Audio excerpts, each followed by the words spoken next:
All right. I believe this is take two. Welcome, everybody, back to the shit show.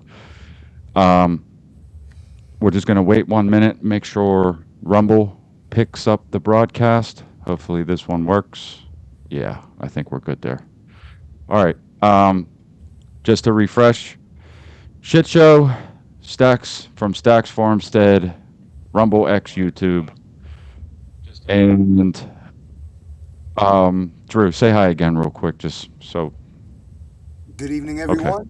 Shit Show co-host on X, Luminary Mixdown on Instagram. Just for clarification, I tried to go live. Rumble did not work, and then I fixed it because I screwed up on this stream key, which is welcome to the shit show, everybody. Um, all right, so I watched the Sean Ryan show, and it was the one with the demonologist. Uh, and I found a lot of the points that they brought up very interesting.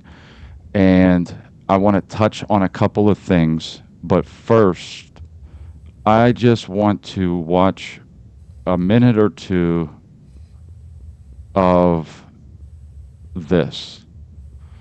And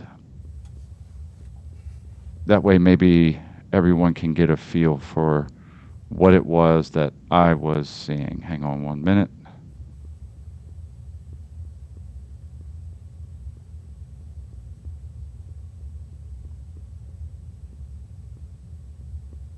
Uh, Drew, you can see that okay, right? Yeah, I got a full screen. Okay. Give me 1 minute. If you can't hear it, okay. Patterns that you see are also in there. I specifically removed them from the public version of it because we call it the CSI effect, which is people will read about it and then they come in and mimic it, wanting an exorcism. And so it's primarily to keep the diagnostic side of things clean when we're doing it. Okay. Some fascinating subjects in there. A lot of it wound up in this interview, but Yeah. well, Father, what a discussion. Well, thanks for having me. I really enjoyed it. I Thank you appreciate for it. coming. Hopefully this will help some people. I think this is going to help a lot of people. Good. You want to end in a prayer? Sure. All right. Name of the Father, Son, and the Holy Spirit, amen. We give you thanks, O Lord, for all thy benefits, but also for all the knowledge and everything that has been given to us. We ask you to protect Sean and all his staff and all those, especially in their pursuit of truth and their desire to make that truth known to all of us. Send down your angels to protect him. And also, Jesus, we say all these things and these for your specific glory, and that it may be given to you and not to us. In the name of the Father, and of the Son, and the Holy Spirit. Amen. Okay, real quick. I wanted to let that part play just a second or two. This is where the interview was technically, I guess, on their end, supposed to end. And then they're going to continue to talk. And I believe this part has important context. So I'm just going to let this play for a minute, and then we'll talk about it right after it ends. Thank you. Thank you, Sean. Appreciate Father, God bless. it. Cheers. Here. Gotta be kidding me. It's a cool toy, though. Yeah, those are nice stocking stuffers. Dude. That's a boatload of information in a short period of time. Yeah. Yeah. Blew my mind. Wow. Wow. Man, that was good. Yeah, That was good. You feel good about it? I do, actually. A little nervous about talking about some of that stuff, but I'm like, you know what? You only live life once. And it's actually kind of come out in bits and pieces anywhere. So Come on. now it's at least it's all in one contained location. Right on. Yeah. Well, maybe we can come out to Denver and visit you. Yeah, anytime you're out Travel a lot, or? there. Yeah, actually, well, my traveling has dropped off because when I first started this, doing the exorcism work, I traveled extensively to do caseload. But at a certain point, I was just like, I can't do this anymore. So people come to Denver So now I only travel to maintain relationships with benefactors that provide all the money so that I can do this without having to try and raise the money.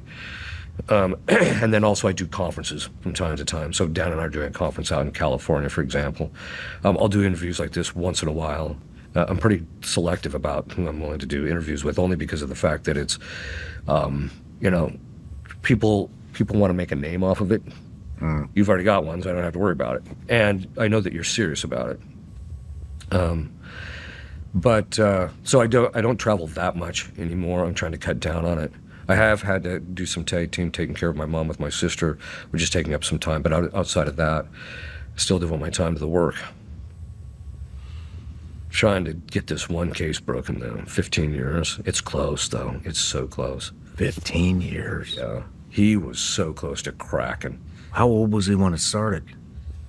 Well, the woman that's possessed, she became possessed because her father, who was a Freemason, gave her up to another Freemason so that he could advance in Freemason. So she was molested in the back seat of her parents' car with her parents sitting in the front seat.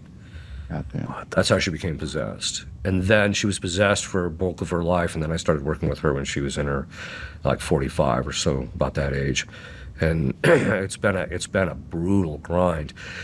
But it's her case that all this stuff is being revealed, like who's involved and what's going on and everything like that. Holy shit. So she's a trooper. She gets beat around a lot, but it's been a brutal case. Yeah, I'll bet. So, but I'm just trying to, but he, like I said, he was so close to cracking. I did get out of him that he actually does know what's going to liberate her, and which is the first step. Because sometimes they don't know. And then the second thing is, okay, now I got to get out of that, what it is. And he was just so close to cracking. But that's why I want to get the sessions resumed, which will resume in May. Actually, I got to take a little bit of a hiatus, but in May we'll resume those. What is the Freemasonry stuff? It's basically, it's a secret society, but it's a form of Luciferianism, where you become your own god, and it's a structured thing where that's slowly revealed to you until you get to the top.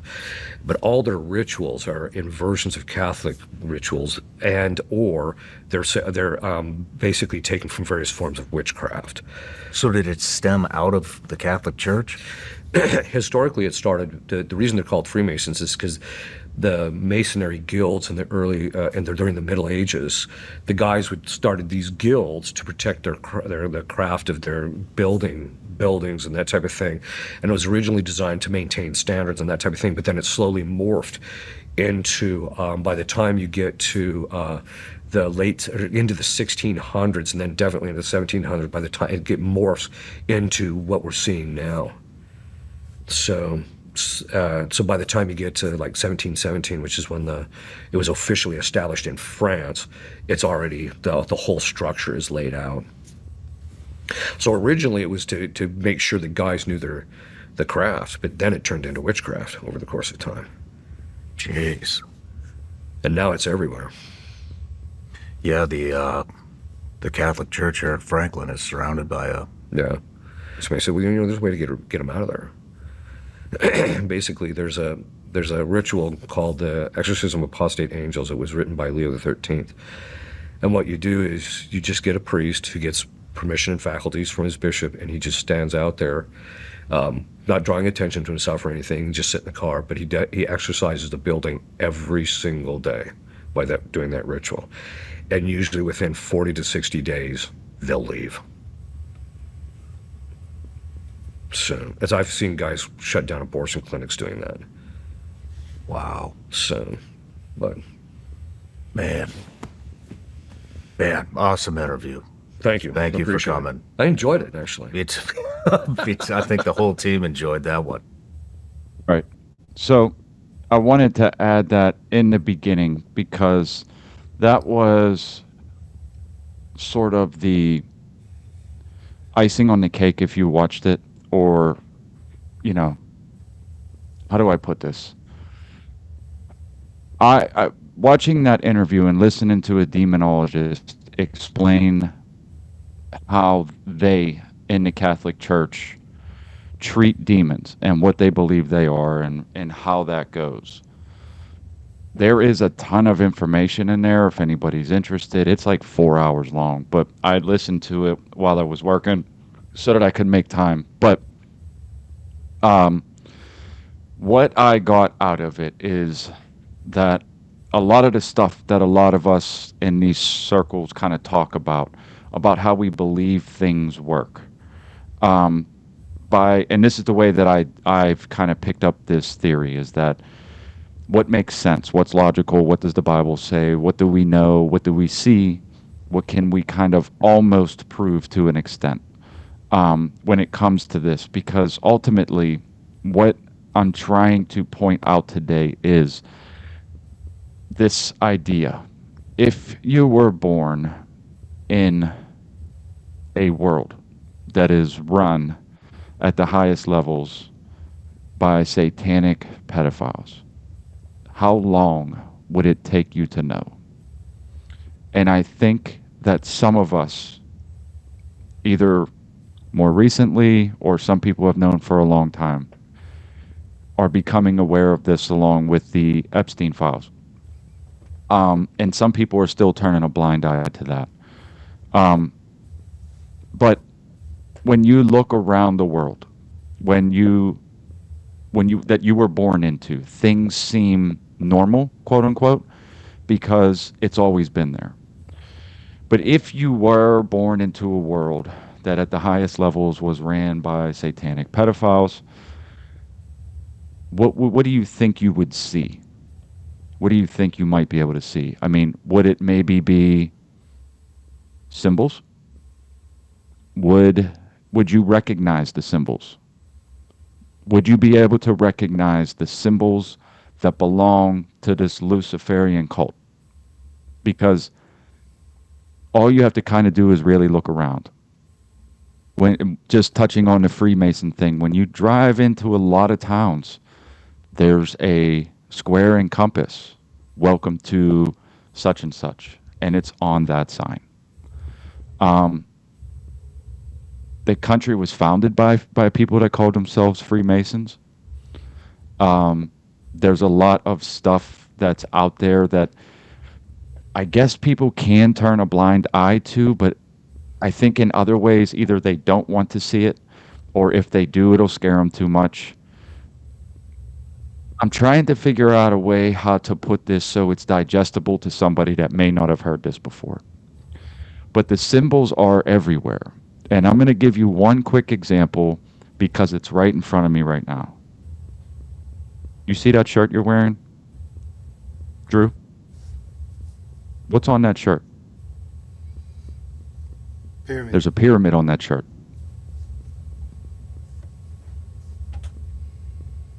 You can look up the symbolism all over the place. What does a pyramid have to do with a caterpillar bulldozer? Not much, right? Not much. Right. Nope. The Nike symbol, the swoosh. Nike was a goddess, or I would have looked this one up, but it just popped in my head. It's associated with it as well. This is from a goddess. Nike is a goddess, and the swoosh symbol means something as well. I'm working up to give some examples. It's funny you were wearing that shirt, just for whatever it's worth, because, these are the synchronicities that I think kind of point me in the direction of knowing that I'm going sort of somewhere along the right path. It's not just Freemasonry. That's only a part of it, but this is the one that's the most prominent that most people see all around you. Look at kids' movies. Look at kids' shows. Who's running those kids' shows? I mean, think about Disney or Nickelodeon. Like these kids get raped constantly by Luciferian pedophiles. What? No, I was going to say on the show that we were just talking about, they touched on Disney and how Sean Ryan was saying when he grew up and he was about 20 years old and I was probably only 10 years old or however old I was. They released movie, and this is just one example because it's more than one isolated incident. It's the Little Mermaid. the cover of the movie, which was VHS at the time. There was no DVDs, and they snuck in a sexual drawing of a penis in the gold statue of the background. That me as a kid, I didn't see it, I didn't identify it, but the adults caught on to it, and it was like a big scandal. And Disney, I remember at the time, tried to pawn it off that it was one of their rogue artists who did it, and they fired him, and they blamed it. They tried to recover from it. But after that, I started paying attention to little things like that in regards to Disney. So, I'm just verifying what I think most of us already know in that sense, or I would hope most of us know, that it's not by accident. Really fun examples that people I don't think will like. Let's see, Sub's always got some info. The Cartoon Network logo is a pyramid and an eye checkerboard duality pattern. Imagine that. Where does that checkerboard come from, Drew? You mentioned it before, wasn't it? Solomon's pyramid, his temple, where they were black and white checkered. Yeah. And you kind of see that in a lot of different places, and there's a lot of symbology in the Masons lodges. There's some Mason lodges that are actually like pretty bland, but the ones that are all dressed up are absolutely insane. Let me kind of put a bow on this, and then I'm going to bring up a couple of these examples of what I'm talking about.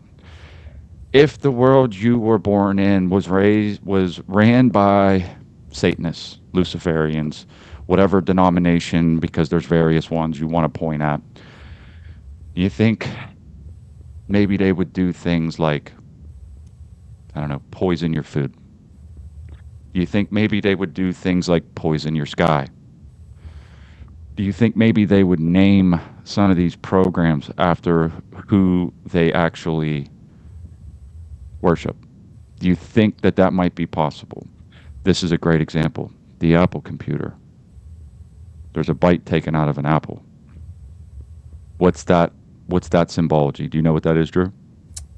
It would be the old Garden of Eden serpent Right. tricks Eve into Adam and take the bite of the forbidden fruit. Right. Okay, so these people hate you, and they're trying to off as many of us as possible. Now, this is not a downer show. This is just a spotlight show, because all you have to do is say no. Go against it. Grow your own food. Do your own thing. Get together, form a community. I'll get to that. But I think it's important to point out some of the things that I'm talking about. So I'll give you this first one.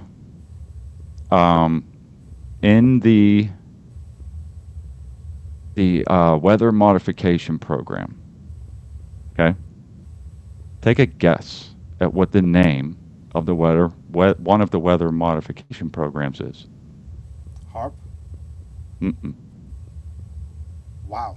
That's right on the nose. Right?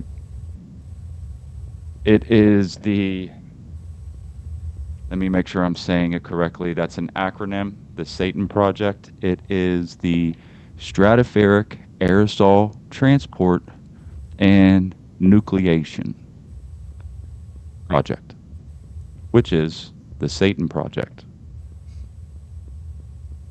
Do you think that's a coincidence? No. Do you think that, like, I would bet that they strived to put that together, right? That wasn't something that was like, this just has to be the acronym because this is what it does, right? Like, that would be something you have to actually strive to put together, right? Yeah. The Satan Weather Modification Project. That's absolutely amazing. I mean, There's if I don't mean to cut you off, but if I was the Go ahead. person in charge and I was going to be behind the project of that magnitude, even if it had like innocent, it was from an innocent context from my standpoint, and somebody came to me and said, this is what it is, and just the coincidence of the acronym happens to spell out Satan, well, guess what? We're gonna change that whole thing right now. You figure out another way to call it and not have that acronym stick to it. So it's not by coincidence. It's intentional. It's kind of thrown in our face. It's a little bit of a mockery. Give me 1 second. The phrase that keeps popping in my head: "My people perish for lack of knowledge." Um, and it's right in your face. So, and I mean, a lot of the people that are listening to this are going to know this, but some people might not. Hang on 1 second.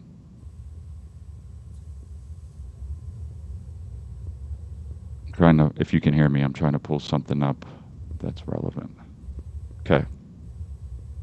Because they hate you and they think that you're stupid, they will put all of this stuff right in front of you. Subliminal agrees with you 100%. And this is actually a great dynamic because Drew knows some of this stuff, but he doesn't know as much as some of even the listeners might know. And I'm no expert, but, you know, showing this is the example why. It just to get somebody's wheels spinning and going, how would that be possible, right? So let's see here. There in the COVID injections, there was something called Oxidative enzyme. luciferase, Luciferase.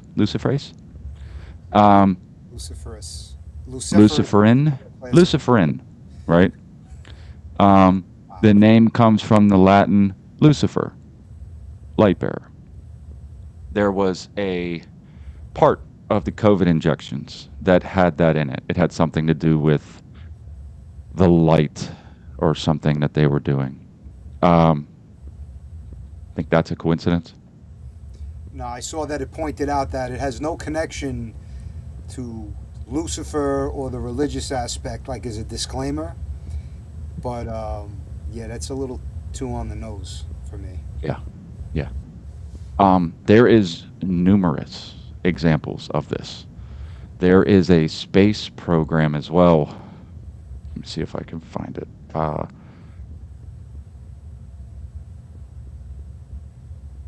on. There's also something with the space program that relates to Lucifer. Do you have any points that you want to touch on? Because I think I'm going to try and pull that up. I was listening, and again, I made a mistake and didn't write down the timestamp. The father on the show, the professional exorcist, made mention that some of these demons, and this is going back from a long time ago, but going back to like the 40s and 50s, they would put a curse or a hex or something on, let's just say, like a film, pornography or some type of Hollywood movie, music. He even referred to the music industry. And they said there's, these occultists, or these Satanists, that were taught these spells that if you can put a hex on the master copy of a song, album, pornography video, whatever kind of movie, that every subsequent copy, that curse would carry over. And it could be something as simple as in the form of where just something, you get something in your head, you see something, you hear something, you just can't get it out of your head, even if it's something you're not deeply interested in. And it's just like, why do I keep thinking of this song that I can't stand, or this movie that like sucked and I didn't even really enjoy? And it's some type of like witchcraft that like it's like, it was shocking to me to even sit there and close my eyes and imagine somebody standing over a physical master film and saying some sort of like seance curse, so everyone who watched it, even copies of it, would somehow be affected in a negative way. It's revealing how deep and how long-standing a lot of this craziness is. And it's I've been thinking about it all day because I watched this earlier in the afternoon, and it's just mind-blowing to hear it in the way he explained it. And I don't want to say shocking, but it was it made me do a double or triple take in how I think about things now that I see and hear in that context. Some music and movies and stuff like that, and even like being addicted, people who are addicted to porn, like living in the 21st century. watching porn isn't, it's like nothing that anybody's like, it's like whatever. It's like commonplace. Who hasn't at one point pulled up some sort of porn, even if it was to laugh and joke at it? And to think people behind the scenes may be doing this demonic thing to curse it, so people who watch it suffer somehow from it, whether it's emotionally, mentally, financially, they become addicted to something. It's just shocking to know there's these layers we can't see. There's a veil that we can't see through, and it makes you really take pause to try to, you know, not be so passive about stuff like that, because it's a passive thing. Like, oh yeah, I was, you know, home last night by myself watching porn before I went to bed. Like, nobody, it's not even a thing anybody bats an eye at in this day in society, but there could be so much more to it on how it affects some aspect, and maybe not all of it, but some of it. And it was really, really eye-opening. I got to go back and watch the rest of it. I only got about an hour and a half into it. But yeah, it's something I would have never thought about on my own. Yeah, well, that's sort of in part what I was getting at in a way. Hang on one second. I don't think that people are aware. I don't think that people know or want to know or care to know about any of this stuff. And it's like right in your face, and the average person is completely unaware. Like, there's nothing that you can say that would bring them to acknowledge it. Like, and it's the craziest thing to me, because I'm like, it's a program named Satan. It's a weather modification program. It's a weather modification program at the same time that they're telling you that they want to get rid of carbon in the atmosphere because the planet is changing climate, which the planet changes climate constantly. It does it from the morning to the afternoon to the evening. Climate change is the idea that we're doing something, so we have to remove carbon from the climate. We're carbon. We are carbon-based life forms. They're selling the idea with the Satan program as part of it to convince us to get rid of carbon. These are the same people that say the planet's overpopulated. The same people. The same people will tell you that because the planet's overpopulated, that we need to reduce the population to stop the carbon that's making the weather do crazy things, while they have weather modification programs called Satan. Couldn't think of a better There name will than be that. morons with blue hair that run out in the street with signs trying to get you to stop using like quote unquote fossil fuels. What's that? Isn't a thing. Oil doesn't come from fucking dinosaurs. You goddamn idiots. Like, that's not where. There's no provable. They called it fossil fuels because they wanted to make it sound like it was, like there wasn't going to be enough of it. Like that there was only a little bit, and it only came from dead dinosaurs and dead whatever from the Jurassic period, and eventually it'll go away. So we have to charge you a shit ton of money for this stuff, because eventually peak oil, if anybody's ever heard the term peak oil, it's a scare thing. It's a scare tactic. They're trying to scare you into thinking that, like, this is going to end, and that's going to end, and this is going to be a problem, and that's going to be a problem. And it's mind-boggling when I'm sitting here and going, that's not true. None of that is true. And nobody wants to fucking hear it. Nobody. No. And then they want to add aliens to the equation. These people are demonic. And they want to make you believe that there's aliens coming as well. And the aliens are probably going to save you from the carbon. But I actually did a conference on this more recently, where I parsed out 10 different ways in which, if you actually look at like abduction scenarios, that in point in fact, those abduction scenarios, if you actually look at what the aliens are supposedly doing, is identical to the same things that demons do to people who are possessed. So if you strip the veneer of the alien aspect of it off, that in point in fact what you're dealing with is they're just demons. There's actually a book too, I don't know if you've heard about it, it's called Alien Intrusion by Gary Bates. And in that book, he debunks a lot of the sightings that people have actually, the footage and the things of that sort. It's a bit dated of a book, but in there he talks about the fact that people who are in these abduction situations will actually cry out to Jesus, and then boom, all of a sudden the abduction situation stops and they're sitting back in their bed or whatever the case actually is. So there's a lot of demonic stuff on that level. There's some that speculate, too, that some of the craft that we see moving in ways that are contrary to physical laws is also just a diabolic mirage, which they can cause.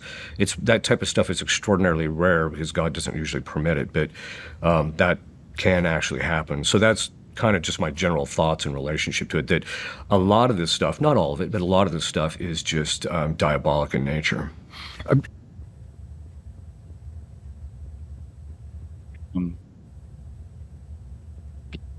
The gist of what I'm getting at here. Now, I said in the beginning, just for anybody that wasn't playing along, Sean Ryan is a CIA agent. He works for the CIA.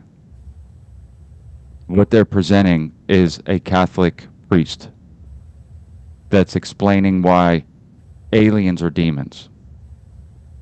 The information is coming from a priest. That doesn't mean that anything that anybody says is 100% true. What it means is that, as I said earlier, that a lot of the stuff that I had theorized about was sort of being presented in a way from a religious aspect that made sense. If I had a theory that the whole thing is a way to manipulate you, if you know Owen Benjamin, he uses the term the wizards. The wizards are casting a spell. The wizards are casting a spell by showing you symbology that you know nothing about. The wizards are casting a spell by showing you aliens that are actually the demons that are coming back, probably the gods of old, or at the very least to cause panic and make people afraid.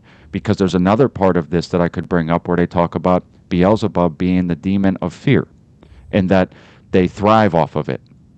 So if the Luciferian Satanists at the top of this fucking pyramid are the ones that are trying to manipulate people into being afraid, it's because it would feed demons, right?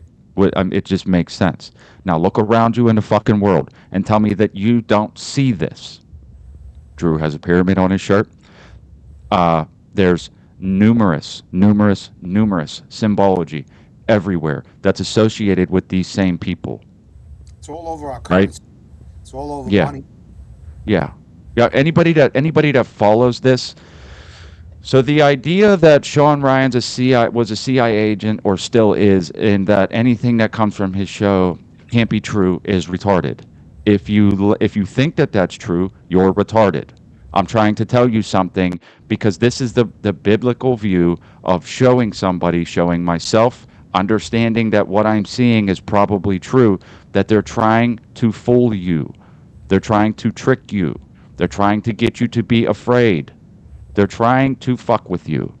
And it's because they're Luciferians and they're pedophiles and they do evil shit constantly. And then we see it and we say, well, that's a CIA agent, so him talking can't be true. A CIA agent has on a priest that says the aliens are demons. What are you going to say to that? That he's lying? That that's not true now? Understand the situation of what we're talking about. Understand what I'm trying to present. There's tons of people that are associated with shit that's bad. That doesn't make it untrue. Understand the information, absorb the information, process the information, and come to your own conclusion. That's what I'm trying to tell you. So the point of that is that when we look around and we see all of the symbology everywhere. And the point of this, what I'm trying to get at, because I'm actually getting fucking angry, is the idea that we're born into a world that is run by Luciferians, Satanist pedophiles, that if you just looked, you would see it. But because we're born into it, some people turn a blind eye, and some people choose not to see it, and some people don't want to see it. So I really wish that I wasn't getting angry, because I knew that comment was going to happen. I knew it. I knew it. I fucking knew that regardless of anything that you could say, CIA agent. Like nobody knew. Like nobody fucking knew that he worked for the CIA. I'm showing you a clip of a priest saying aliens are demons, and that when you say Jesus to them and pray, they go away. CIA. I don't. So my point of trying to bring any of this up is that if we take account for the world that we're in, you can kind of see the power players, the people that are manipulating us, are doing it a lot through convenience, money, food, whatever. Look around and understand that the system is theirs. It's their system. It's the beast system.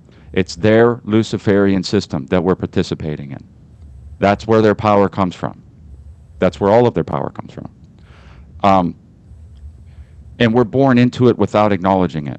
So I'm trying to the best of my ability, because I'm kind of retarded, is to shine a spotlight on what I see.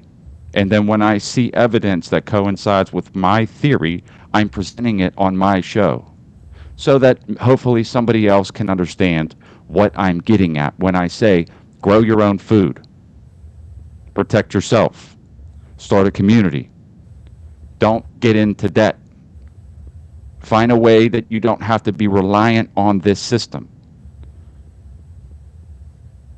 Tell me if any of that's making any sense. No, it's making a lot of sense. I was just thinking, because they touched this on the interview as well, they talk about the whole mark of the beast, going to digital currency, being more dependent on them, being more, relinquishing control to them, what you can buy, what kind of food you could buy, how much you're allowed to have. These are things that we all know, or all of us should know, have been in the making of what they've been trying to do. And I believe they've been doing it in China for a while now. That whole social credit system bullshit. And this all kind of leads down that path, and that's, it's fucking scary if you think about it, in a sense where you're not prepared, you don't know how to prepare, you don't have the mindset to get prepared and try to resist it and be independent. But it makes sense. It makes sense to me. I agree. Because I'm honestly, I'm a little tired. It's been a long day, and I'm trying to present this with the best of my ability, so that it just feels like I can't say it well enough to make the point clear enough. So that's why I'm asking you if you can understand what I'm getting at. What ultimately, you recognize this for what it is, if you can, even if I'm only a little bit right. What do you do? What do you do? Right? That's sort of the question at hand. There's a ton more evidence. Matter of fact, fuck it. The CIA agent, we're going to bring that back up again real quick. Hang on 1 minute. There's a part here where he talks about the demon. You mentioned demon of fear. What is the demon of fear? Technically speaking, it's actually Beelzebub, which, as you know from your interviews with Dan, it's the Lucifer and Beelzebub and Satan are the same demon, and he's the demon of fear because of the fact that fear is defined as the perception of a future evil over which you cannot overcome. So there's some evil that's coming down the pike, you see it coming, and intellectually, and you can't get away from it. Well, in my dealings with him, he says he lives in, Beelzebub says he lives in chronic fear. And the reason he lives in chronic fear, he said, is because, and it's also the same reason why he's exhausted. He spends all this time hyper-focusing on everything that's possibly going on, because he said God broadsides me a lot of times. So a lot of times I'm focusing on this particular thing, and then the next thing I know, I just get broadsided, because they do not have access to the divine economy of grace. They don't know what graces God's going to give to people, and as a result, the demons get taken to the woodshed. And so he's fearful of getting basically beat up in relationship to that.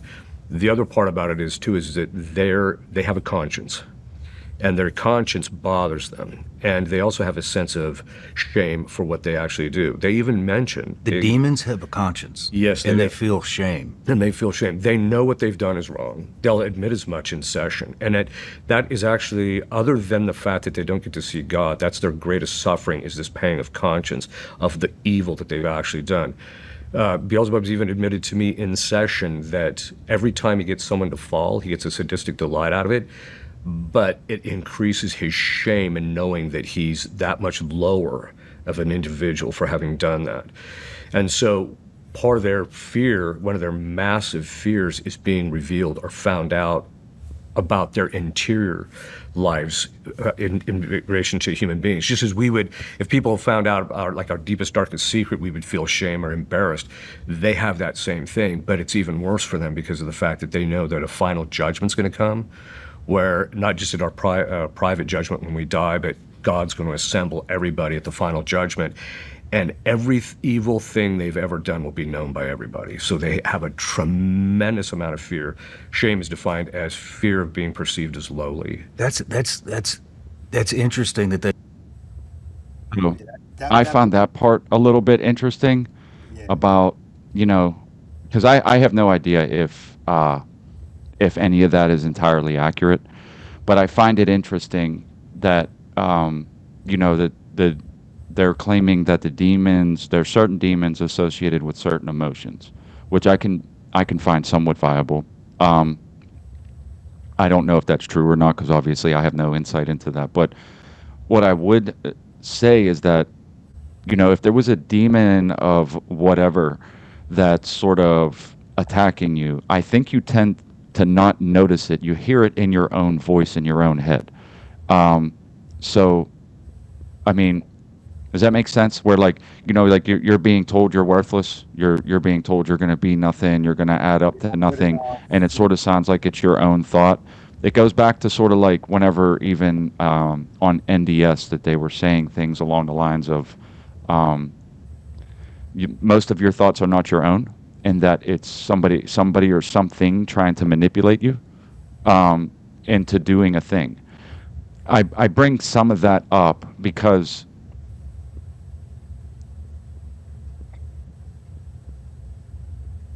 I'm trying to put this in a way that it sounds like how I'm thinking of it, because I'm guessing that it's not coming off well enough for people to absorb it the way that I'm thinking of it. It's just like there's a block, dude. I can't get out what I'm thinking clearly enough. I don't know what the fuck that is. But the point that I'm trying to get to is that if we don't begin to recognize that the people that are in charge are the ones that, they're trying to work with these things. They're trying to elevate themselves with these things, witchcraft, sorcery, wizardry, whatever you want to call it, whatever they're trying to do, it's associated with these things. And how do you recognize it? Does a fish know that it's wet? Right? You were born into a world where this is all around you, and most people are not seeing it. You know what I mean? Does that make sense? I'm trying to say, hey, look at that. Look at that pyramid on your shirt. What does that mean? Look at that. What does Nike mean? You know what I mean? And it's just so much, and it's everywhere. Why, when I drive into your town, is there a Mason symbol there? Why are all the people that are in political positions in a Mason's lodge? What do we know about Masons, right? Why are all these people in these secret societies now find themselves in these powerful positions? And it's just people just refuse to acknowledge it, and that's not a thing. It's just a boys' club. And I'm sitting here going, "Are you not paying attention?" And now, they're going to tell you that aliens are coming, right? While there's wars going on and all kinds of crazy shit all over the world, and who's provoking it, right? Like, who's the ones that are provoking these things to happen? The craziest thing is whenever you see it right in front of you. I can't get over weather modification being called Satan. Like, come on. Yeah. And that's not the only one. That's the craziest part. That is not the only one. There's numerous versions of them with governmental programs that have some kind of acronym that's like Lucifer, Luciferian. There's a telescope called Lucifer or something like that. I should probably look that up. But like, there's just so much there that, again, would a fish know that it's wet? That's what I'm trying to get at. Maybe that's the bridge that actually will start making sense. Like, does a fish know that it's wet? Do you know what is around you? Like, are you able to see it? This is not like some schizophrenic paranoia. I'm saying, look around you. Like, are you sure you know what these symbols are? Are you sure that the people that you're taking your what's lawful and what isn't lawful, right? Like, they're making these rules. In Florida, you can't talk bad about the Jews. You'll go to jail. What the fuck is that? I mean, it's just like it's madness anymore. We're like, no, and the problem is people are not like acknowledging it in the least, not even a little bit. I should probably done a better job at a better presentation. Maybe that's what the problem is. But when you watched it, what were some of the things you said you had notes that came up to you that was kind of stuck out?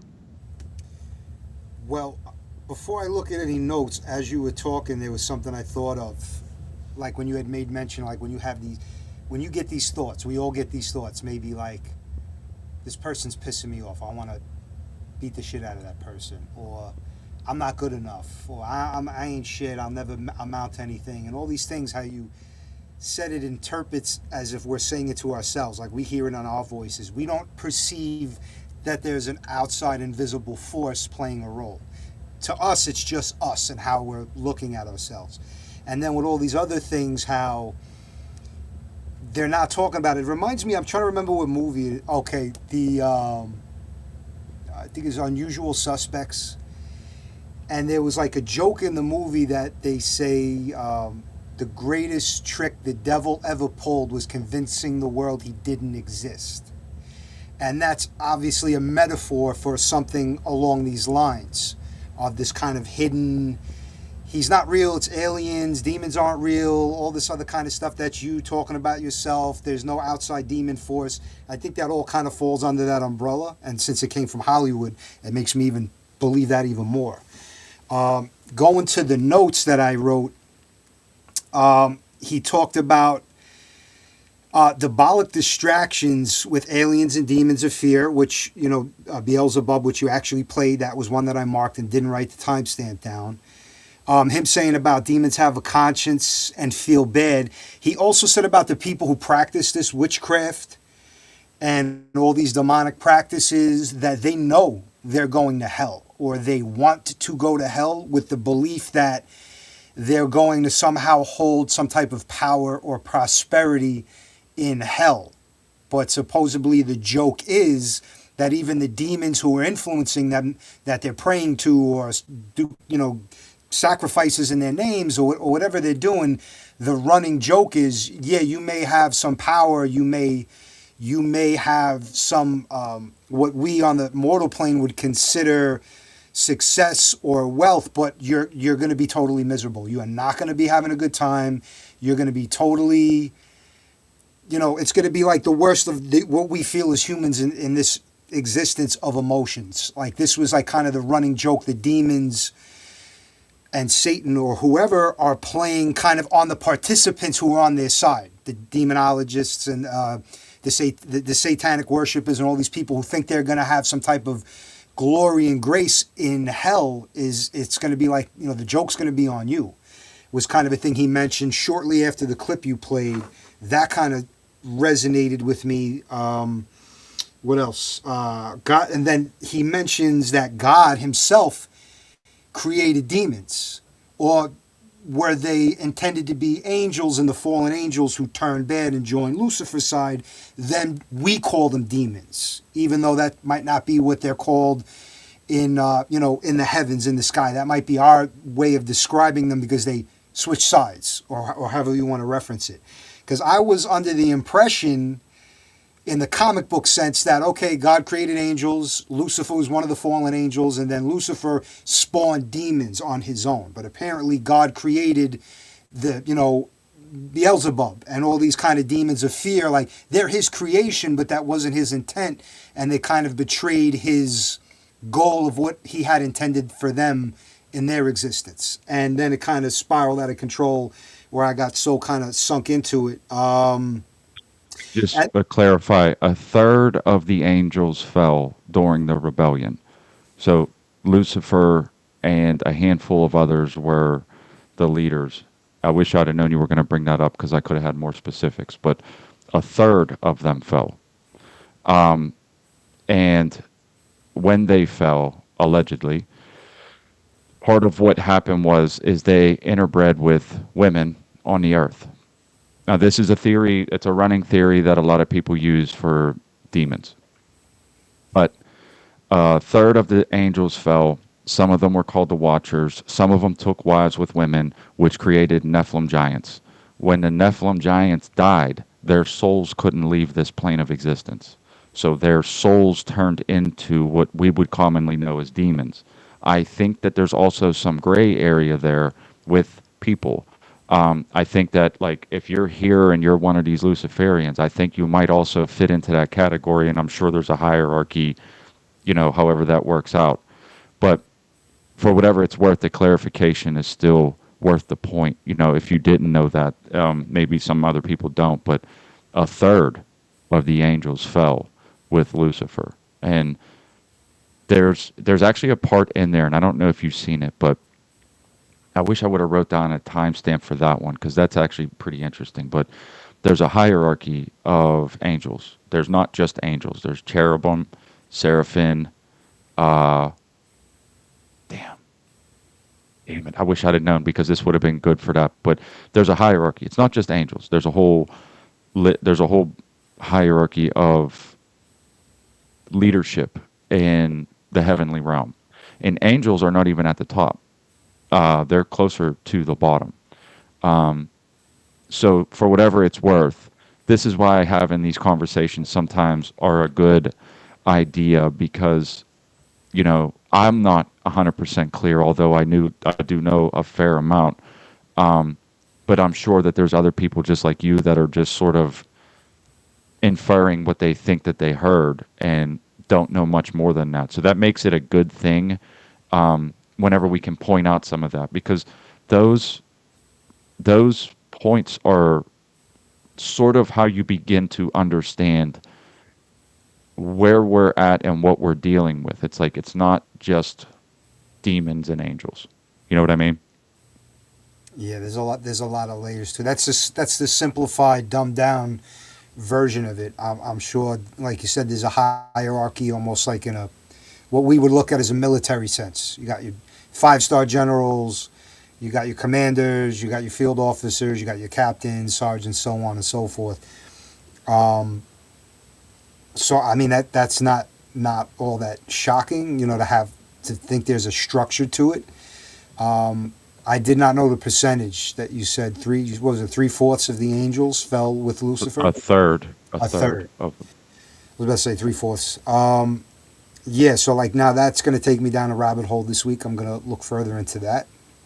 Okay, hold on. I'm going to bring up some. So the seraphim, the burning ones, 6-winged fiery beings who surround God's throne and ceaselessly cry, holy, holy, holy.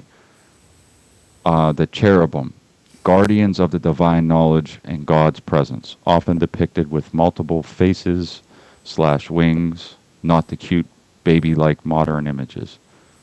They guard the sacred places, Eden and the Ark of the Covenant. And then there's one below that where the thrones, living wheels or chariot-like beings full of eyes. I don't know if you've ever seen that before, but there's like a picture of a bunch of wheels with eyes on it. I know I've seen that before. They represent God's justice, authority, and steadfastness. They carry out the divine will without emotions.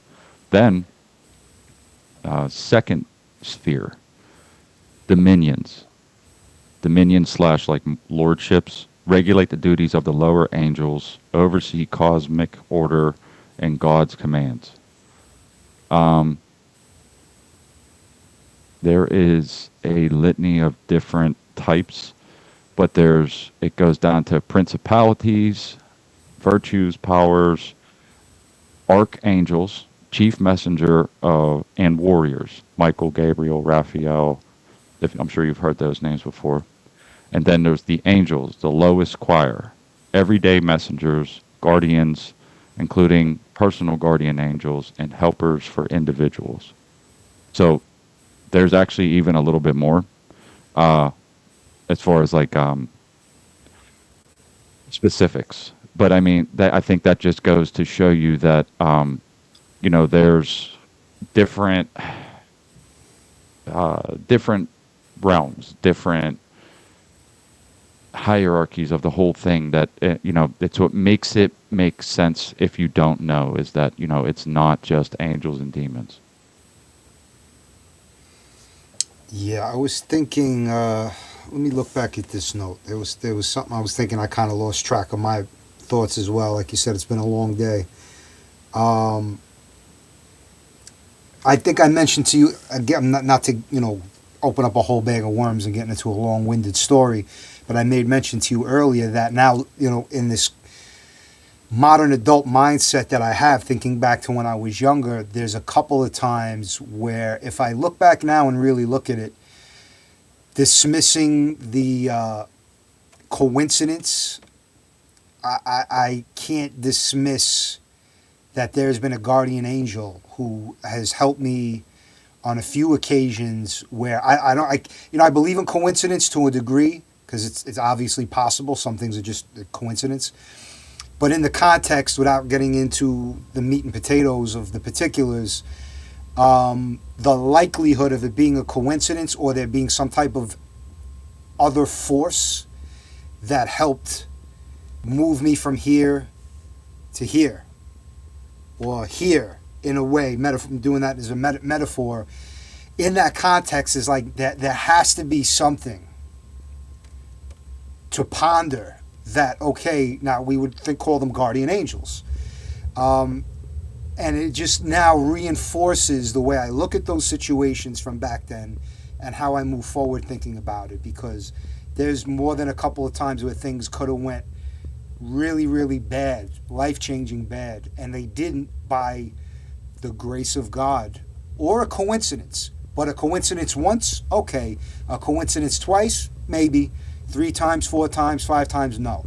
So definitely something in me internally that I look at, like when you say things like that. And you mentioned the guardian angels as being like on the bottom of the rung, the ones who I guess would interact with us without us knowing, more so on a day-to-day level, who may save somebody from a horrible car crash or just make somebody make a different decision or remove somebody in a decision. And then, then I circle back and I think about, well, what about this time? Why didn't guardian angels save this person and save that person? Because it's really, I guess, not their job to save everyone from everything.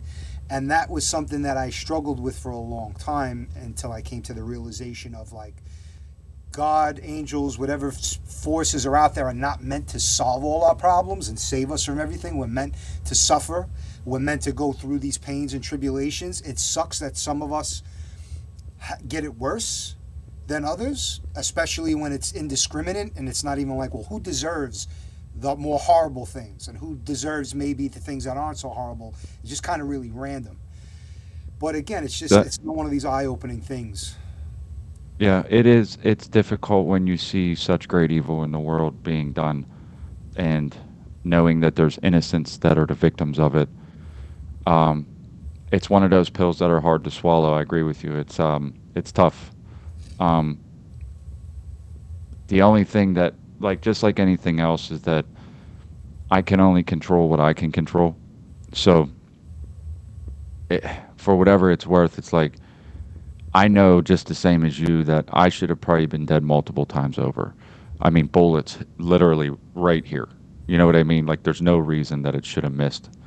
Um, there's just been multiple things that I can recall, and I mean, like I often say it, and for whatever it's worth, I have a lawyer friend of mine that I referred to before, Mike, and he knows about a lot of my past, and he often says that I should have a book written because it's crazy, and I don't say that in a way where it's like cool. I'm not proud of it, um, but there was a thing that happened, and I'm trying to save the entire story for, so that I can either make a book or maybe do some kind of journey podcast where I can just like go step by step and tell this story. Um, when I tell stories of my past, what I've learned is that I can't tell the same person too much because it just sounds like I'm making it up. Like all this doesn't happen to one person, right? Like, so at some point when you hear this madness and it's another situation of madness and another situation of madness, it's like, so you're just full of shit, you're making stuff up. Furthest thing from the truth. Like, I mean, we flipped a car one time, rolled it down a hill. The cops thought for sure that we were going to be dead.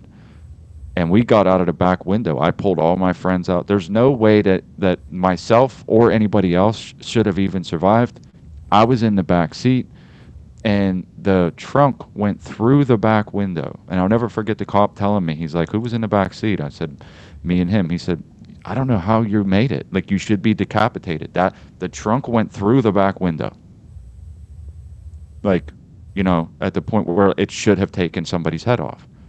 And that's just one of the dozens and dozens of situations where it's just, I don't know how to explain it. I don't know how to put it into context.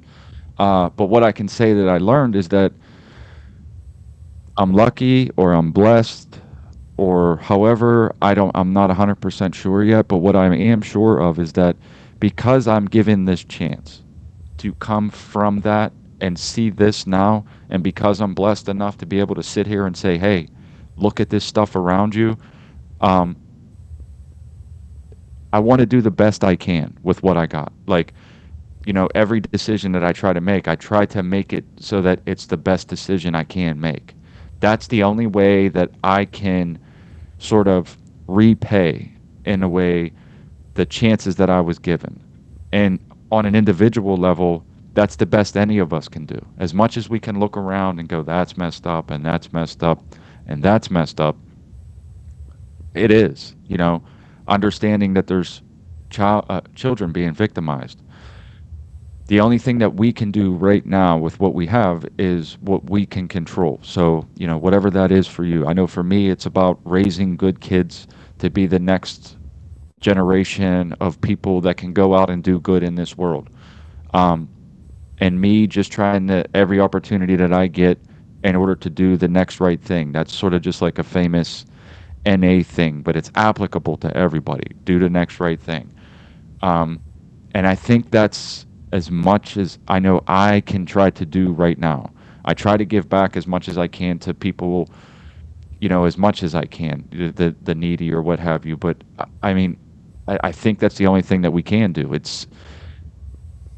And it's also contagious when you are trying to do that. Like simple things, like, and I know it sounds corny, but like you hold a door for somebody, it might change their morning, right? Like you hold a door for somebody, it might change their morning.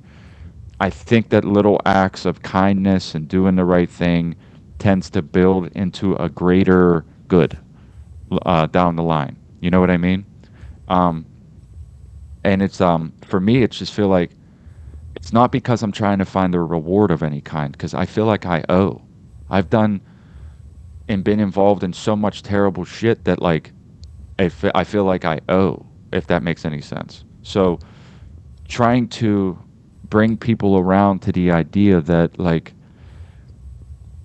we're in what some people would call a fallen world, and I don't know if that's applicable or not, but I do know that there are Luciferians in powerful positions, and they need your consent to do some of this shit. They need you to say yes, no, or I'm sorry, they need you to say yes or look the other way. If you start, if people start saying no, no, not having it, it begins to change things. But it has to start with a person, and that person has to turn it into a community, and it has to be contagious, and it has to go around and start to begin to affect everybody to see somewhat of the same thing. Otherwise, there's no massive change. And that's sort of what I was trying to shine a light on. There's an educational purpose to, like, are you sure you even know what you're looking at when you see some of these symbols? Or are you aware? You know, what are your kids watching? What are you watching? What are you absorbing? And then, from there, what do you do? Because I never like to point out dark stuff and then leave it with just that. Look at that messed up thing, no solution, right? And the only viable solution that I can come up with right now is to, yeah, Q, people have got to be aware. I think that's sort of the first step, right? Like once you're aware of it happening, once you're aware of what's around you, again, if a fish could recognize that it was wet, it might change things for the fish. If we can recognize that, like, what we're in right now is less than ideal, right? And on an individual level, we can change it there, and hopefully it becomes contagious. I feel like that's the hardest thing, because ignorance is bliss, and a large part of the population, even when faced with facts, chooses the ignorance because it's a more comfortable space. And it's hard to acknowledge these things and say, yeah, you're right, this is messed up, this is wrong. It's like it becomes a burden. And people, I guess average people can't handle the stress. They'd rather live in a world where the air doesn't move and there's no problems, and it's just the normal things, and these things aren't going on behind their back. But then there's the people like me and yourself and other people like us who are like, well, I'm comfortable in the uncomfortable. Like, I'd rather know and deal with okay, I got to figure out how to navigate this problem and survive and shield myself and my loved ones. I'm not going to live in that bubble, in that fairy tale bubble. If I had the choice, red pill, blue pill, I'm not choosing to be asleep and not know it, even though it's way more comfortable over there. It's the Matrix effect. And I feel like that's a big part, because a lot of people are choosing to still believe in the ignorant facade, even when you present them with facts about basic things. So it's either they're hardwired stupid, which they're intelligent. A lot of these people are college graduates. They know how to read. They know how to pronounce and spell words. And, they're pretty smart, but they're choosing to live in this. No, that's bullshit. That's fairy tale. The government doesn't do that. And, the local, health people don't do this. And the pharmaceutical companies aren't out to get us and poison us. And they'd rather live in it, even when you present them with facts. And that's been my biggest thing with people that I know that are still kind of asleep, we'll say. So that's the biggest struggle that I see. People having the proof is one thing, but getting people to actually acknowledge it and throw away their entire belief system. I don't. I mean, here's where I'm at with this. Here's where I'm at. Like, this is something I've realized. I don't want to wake anybody up. That's not my job. That's for them. Like, if something ever happens where like they choose to acknowledge something, good for them. That said, there's also the NPC thing. As dehumanizing as it sounds, there's some gravity to that. Like, that's a real thing. People will just take their fucking program and march right out in the street, and whatever ridiculous thing it is that they say. Again, I mean, since we were talking about weather modification and climate change, it's like, without thinking about it, whatever screen they choose to get their information from, they go, we have to depopulate the planet, and I mean, these orders come down from fucking Luciferians. Like, we have to depopulate the planet and lower the carbon. That's you, man. They're talking about you. These things that you're trying to push forward that you think is a good idea, they're talking about you. And none of them realize it. It's others, it's everybody else. Nobody stops to look and go, am I the wet fish? You know what I mean? Like, what do you mean? Like, it's always funny to me that there's not even a thought. We have to lower the carbon. You're made of carbon. You are made of carbon. You're a carbon-based life form. And they're saying they want to depopulate the planet and lower carbon.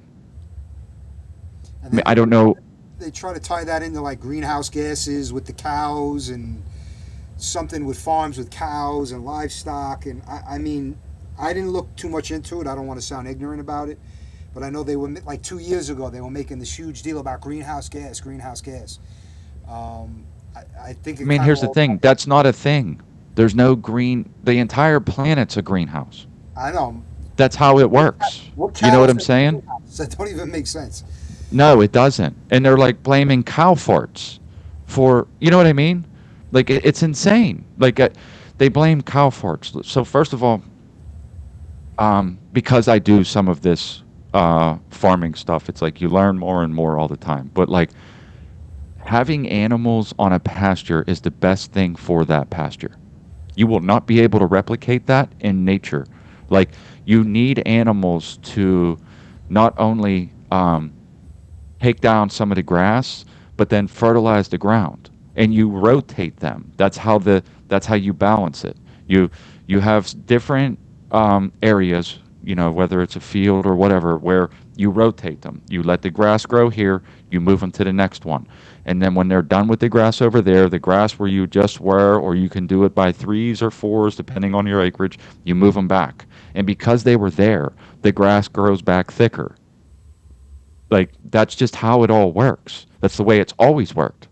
And it goes like that, micro, macro. Like, you can do this large scale, small scale.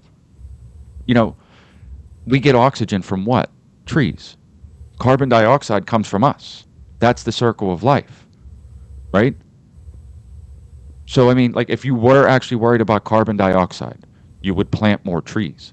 Like, if that was actually what the problem was, like if there was too much carbon dioxide, there's a natural filter for that. It's called a tree. So you plant trees. So, I mean, or any other, you know, vegetation, but trees are actually really good at it compared to most other things because of the size. But I mean, the point is they're lying. They're always lying. They're manipulating you into thinking, and again, it plays back to the demon thing, fear, envy, the manipulation where, like, you know, they're getting you to believe a thing that is to your detriment, you know? It's just funny to me when it comes full circle just with the weather, right? The weather is getting crazy because there's too many people and it's having an effect on the planet. The climate's changing because of people. If you study the actual Earth, no matter what shape you think it is, it's always changing, constantly. There are seashells on mountaintops. Why is that? Because the Earth is constantly changing. It goes through different variations. Right now, technically, if you believe it one way or another, is that we're still in an ice age. There's still ice caps. Now, they're at some point in time, those ice caps may all be gone. The point is that the climate is always changing, and they're telling you that you're responsible for it, and the only way to stop it is for you to die. And there's people that are like, yeah, great, sounds like a good idea. I don't understand it. It just seems so crazy to me. And on top of that, I know I keep saying this, but I think this is just the icing on the cake. The weather modification program that is manipulating the weather, that they can point to and say, look, it's a hurricane where there's never been a hurricane. The weather modification program is called Satan. They made that name up. The Luciferians that are trying to get you to say that you shouldn't be here, that you came from, that you're the evolution of a monkey. Like that's that's what they try to sell people. You're not special. God didn't create you. You evolved from a monkey. All right, that's a good point, sub. Right. Uh, they did the same thing in Dubai, the Jeets, and they, because they obviously never know what they're doing correctly, they flooded the whole city. They needed water, so they did the water for modification, and it flooded the whole fucking city. But then they're going to tell you that that's not real, and in the same breath, that's not real. The Satan program isn't real. It's your fault. We have to get less of you. I mean, I'm saying all of that because, when it comes to shit that's going to be coming down the pipe, from what I can tell, it's going to be next level manipulation. Whether it's the alien thing or wars or something. I just think that, the next step here, Warner Vaughn, if you don't notice, Drew, I mean, I know probably a lot of people watching or in the chat may have seen this, but Warner Von Braun had a secretary. And that secretary was famous for saying that the last manipulation would be an alien invasion. Warner von Braun was a part of the German army when the Nazis were in power. When the war was over, they brought him over and he started what? NASA. Operation Paperclip. Guys, help me out in the chat. Does anybody remember what was on Warner von Braun's tombstone? If you don't know it, I'll look it up real quick. But what I'm pointing at is that it's a constant manipulation to get you to believe something that is not true. But if you absorb it, if you accept it, then it starts to become your reality, right? It's next level manipulation. And all you have to do on an individual scale is say, no, it works. They told everybody they had to take the COVID shot for one way, shape, or form. And what did they use as leverage? Your job in their system. Because they get you in debt, and then you're a debt slave. And because you're a debt slave, you will do what they say no matter how ridiculous it is. So you have to get vaccinated, your kids have to get vaccinated. We have no idea what's in it, but we are going to add something that sounds suspiciously like Lucifer in it, along with a whole bunch of other heavy metals. It's a mRNA, DNA changing, quote unquote, vaccine. And you have to take that to continue to be part of this beast system. These are the types of huge manipulations that people don't look at through the lens that I'm trying to present it. It is something about the firmament, Pat. You're right. I'm going to look it up real quick. I think it's a good point. Drew, talk for a second. I'm going to look this up. We're going to wrap it up in a minute. Yeah, I'm just, my brain's going a million miles a minute. I keep going back to that, the greatest trick the devil ever pulled was convincing the world he didn't exist through things like this. Like, oh, that's not real.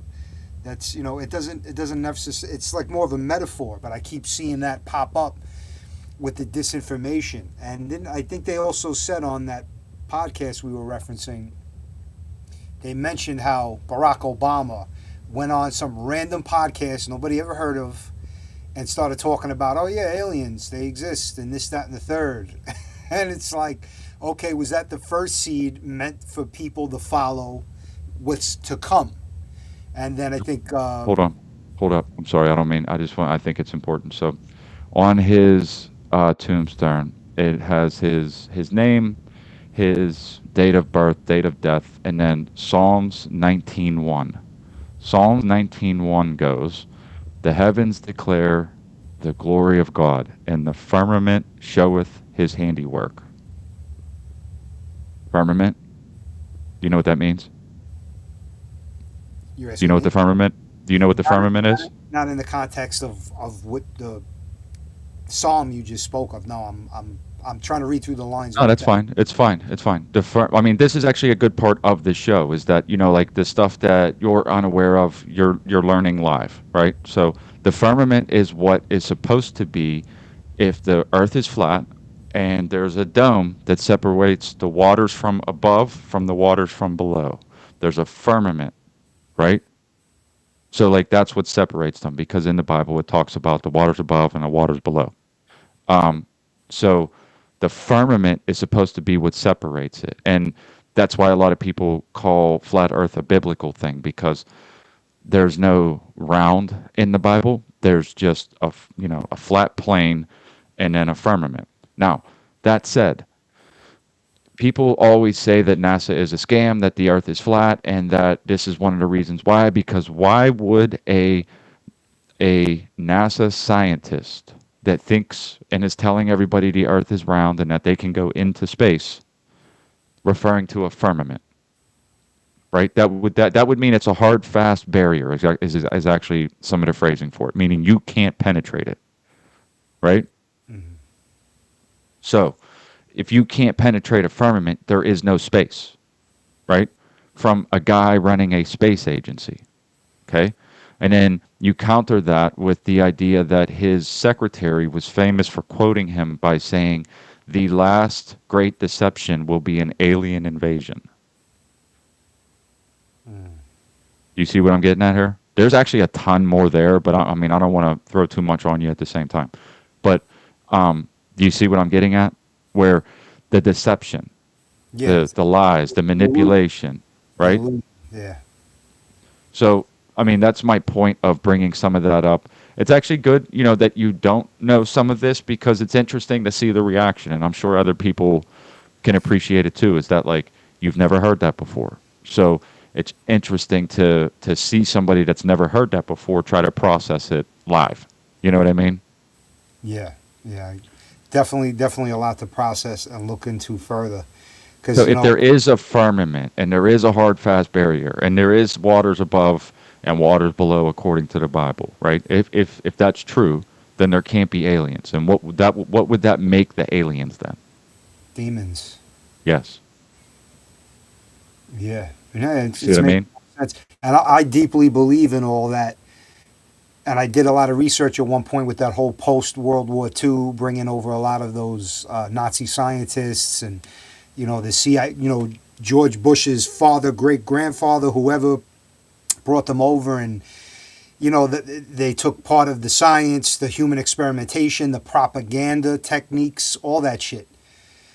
So it's mind-blowing. It's mind-blowing to see that it translates to this, everything that's going on behind the scenes. It's like it's connected in a way where you would think like, okay, flat Earth is over here, and NASA and this is over here, and human experimentation, weather manipulation's over there. But meanwhile, it's kind of all the same manipulation for like a similar cause. It's like I just got very warm. I got like a hot flash under my hat. I'm like, oof. W's in the chat for Drew, and it's a very relevant saying that the more you look into conspiracies, they tend to lead you to God, right? It's like these conspiracies that we're talking about. There's a Luciferian agenda there to manipulate you. For what reason? Like when you start all of these any conspiracy you want to pick from, when you start researching it, digging it down, looking all the way, trying to figure out the solution, you find God. That's the crazy part. That's where, like, ultimately where it comes to, that's a lot of conspiracy theorists find God by researching conspiracy theories. And there's a reason for that, right? It's because the people that are at the top pulling the strings are on the other side. They're on the other side of this. You see what I mean? This may be a little like not right on the nose for what we're talking about, but it's just making me think about shit I've seen over the years.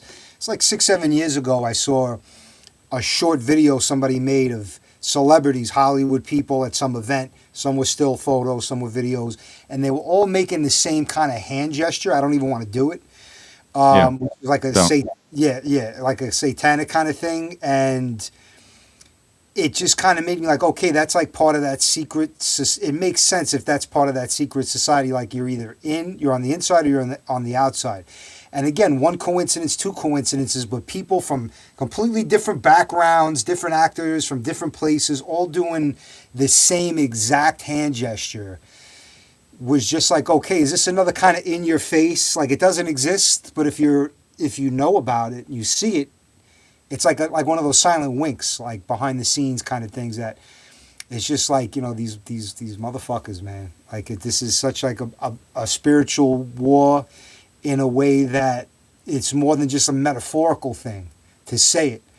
It's actual, and it's just crazy how deep it is. And assuming we're just scratching the surface, like we don't even really know 5%, 10% of it is. Yeah, it's I don't even have words for it.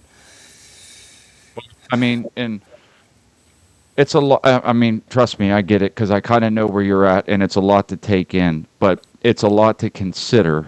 And with that said, I don't want to dump anything more on you, but it does get more intense than that, and it's worth looking at some of the stuff, but baby steps. You know what I mean? Like, kind of work it in because, again, ultimately, it starts to reveal itself as there's people that are on one side, and then there's people that are on another side. And that's where it ultimately comes down to is that's what you start seeing the most is that, there's people that are actually picking the side of demons and Lucifer. And when you look at that, because if there's dark, that means there should be light, right? So when you see that and you begin to recognize that and the reason why that's happening is it ultimately points back to that they're up against God. And this is biblical. Like they did the same thing in Babylon, right?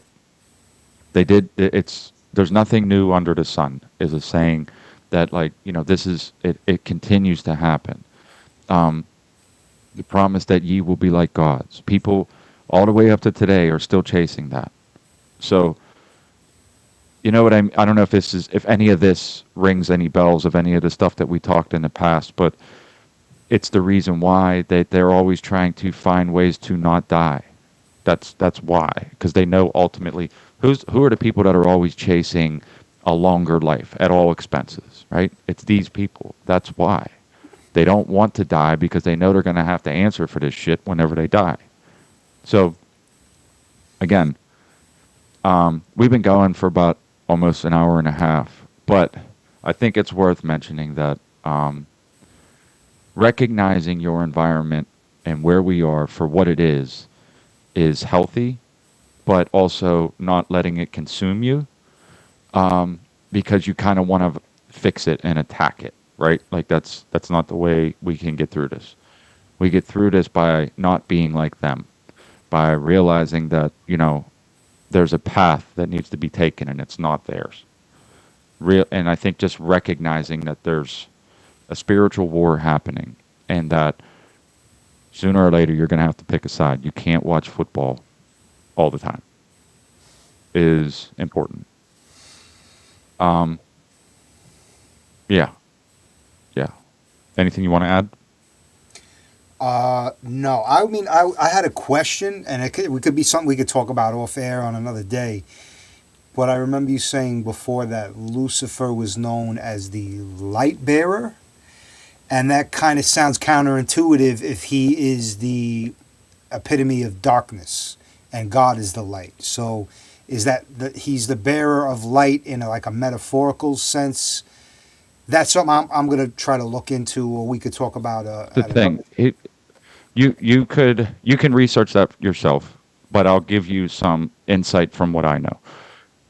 In part, the reason why he earned that name was because he was one of God's favorites at one point, and he was supposed to be at some point beautiful, and a shining light in a way. Let's do this because I'll do it a disservice if I don't explain it properly. Why?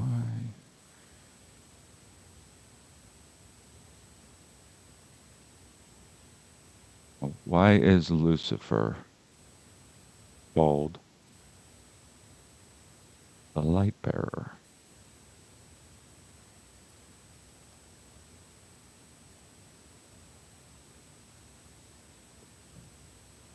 Changed Lucifer to Lucky.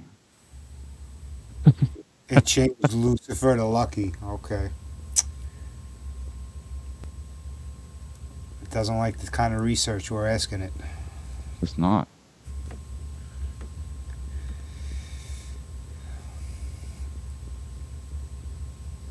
I would assume it came from the time before he. Lucifer means light bringer.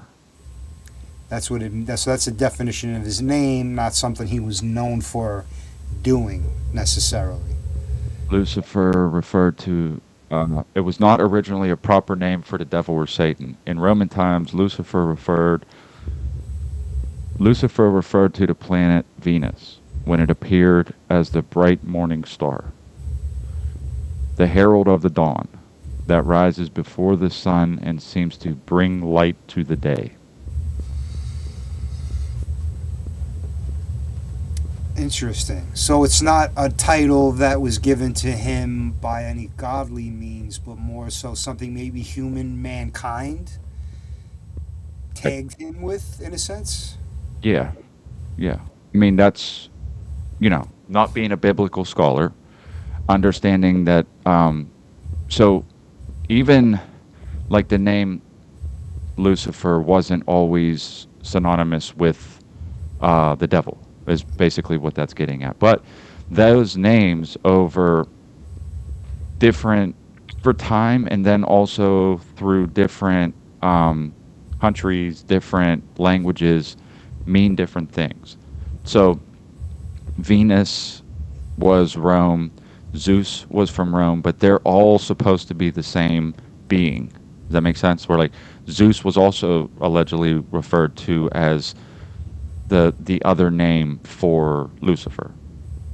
There's a whole bunch of synonyms throughout time, and I guess if you bunch them all together, it starts to make its own sort of creation, if you know what I mean. Yeah, I mean, I've heard in the past that other cultures, ancient Mayan cultures, like way before our time, they've mentioned it in movies, like, these beings have, the names we know them by. They might have 50, 100 names from over, hundreds of years of different cultures calling them different things. So that's not all that shocking to hear. I kind of always looked at Zeus, and again, maybe it's just the way they portrayed him, as like he was supposed to be God from the heavens, Olympus, but to kind of find out that he was more looked at like Lucifer. And again, here's a passage. Luke. Wait, let me make sure I get this right. Luke 10:18. I saw Satan falling like lightning. In Ezekiel 28's lament over the king of Tyre, meaning that when they fell, it was bright. Lucifer being the leader, so it was like a star crashing, like a comet or something like that. That would be bright. So again, I mean, throughout time, the devil before his rebellion portrayed as a once beautiful, high-ranking angel who fell due to his pride. Basically, if you look at it like this, God created the heaven and the angels and all of the things there first. And then he created earth and then man. And then we were made in his image.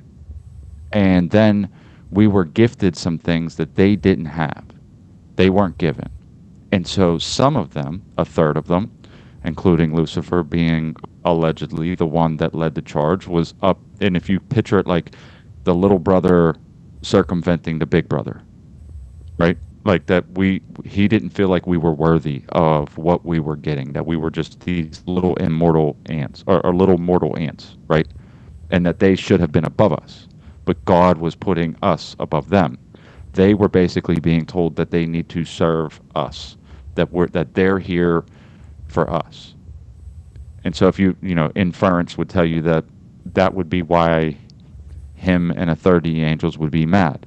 And that's also the inference of why they would still be trying to affect you negatively now, right? It's almost to show God, look, they're not worthy of the divineness you've given them, and I mean, is it like a bet? Like, do they have does God and Lucifer, the devil, have like a bet going on? Is it a competition? Is it a free for all? Is it just organized chaos? These are things that we'll probably never find out, not in this plane of existence. But Some yeah, people say that. I mean, it's like what if you're tempted into sin and he can pull you away from God, which was what? The first thing. Don't eat the fruit from that tree. Now, a lot of people say that it wasn't actually fruit, that it was something else, because after that they realized they were naked. They never even knew they were naked before. So it could have been sex. Some people think that that was the first time they had sex. Regardless of the situation, it was the temptation that God said, you can do anything else. This is your garden. It's perfect. Don't eat from that tree. And the snake, which is a reference to Lucifer, uh, convinced them to eat from the tree. And then that was the beginning of the fall. So what do we have in that? That's like an allegory. Whether that was actually true, I wouldn't know, but it would be an allegory as to the same thing that we're doing today. Don't do that. God says don't do that. What do you hear? The voices, right? Telling you to go do that. Don't do that. That's not good for you. There's a set of rules. Don't break them. And then everything around you is trying to convince you that it's okay to do that. So I mean, whether or not any of that was factual, physical, that's up for interpretation. But today, you can see how it applies, right? Like it would be the same thing throughout centuries, thousands of years, however long people want to believe the earth was around or that people was around, but the same thing would basically apply today. Set of rules, God says don't do that, and there's a set of beings that are not okay with being subservient to us, so they tempt us away from God, right? I mean, that's basically how I would try to rationalize it for myself today. Does that make sense to you? yeah, yeah. And it just leads to more questions. More questions. But Right. yeah, It's a journey, man. It's a journey. I think the important part is staying on the right path during the journey. Don't sway from the temptation off the path. All right. You want to add anything? Because we're going to wrap it up here in a minute. no, just to thank all the viewers, all the people in the comments, everybody who stuck around with us and hung out and, threw some shit around, see what stuck to the wall. Appreciate it. And God bless, and, everybody try to, keep doing the right thing. Right. Today is March 18th. Tomorrow is my birthday. I'm getting older, so if anybody wants to say happy birthday at some time tomorrow, you could even send a Rumple rant if you want as a birthday gift. Not that you have to, but I don't really care. But yeah, we're gonna wrap it up here in a minute. This was something that came to me as, I don't know, it just kept eating at me as like I need to talk about this. So if it came off at first, I mean, maybe it was supernatural. I don't know, but there was almost like this barrier where I couldn't fully articulate what I was trying to say. You know what I mean? Like I couldn't get it out of my head and get it explained as well as I can normally explain things. So I don't know. Maybe something supernatural messing with me.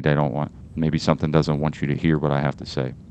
But I think if we follow the path, follow the teachings, do the next right thing, that's how we combat this madness, because it is all around us, and recognizing it is the first step.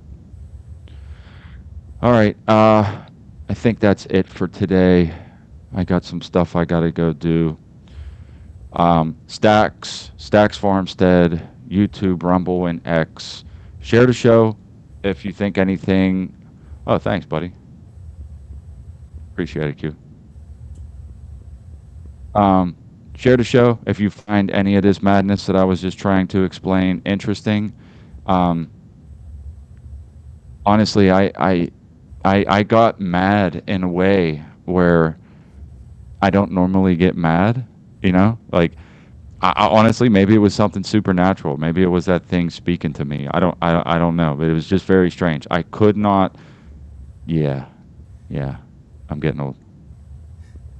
I could not get it fully out. Like I say, it's happening right now. Like I couldn't even present it in a way that I wanted to. So, apologize if it sounded like I was being combative. I was just getting frustrated with not being able to articulate what I was trying to say, even though I had been thinking about this for like a solid 4 days about how I was going to try to present this, and I just could not get it out.